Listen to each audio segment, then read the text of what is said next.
siya lang ang makakapag-reveal sa Kanya, sa ating Panginoon, sa puso mo.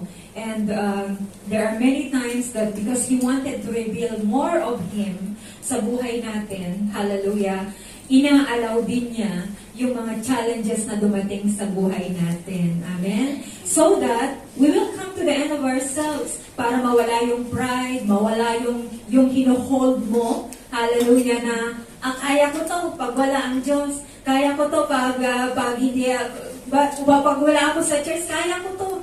Pero when we come to the end of ourselves, hallelujah, at minsan inaalaw ng Panginoon ang mga pagsubok na dumating sa buhay natin so that He can reveal more of Himself to us that we haven't yet seen before. That's how good our God is. Kasi hindi pa siya tapos para ipakilala ang Kanyang sarili sa iyo.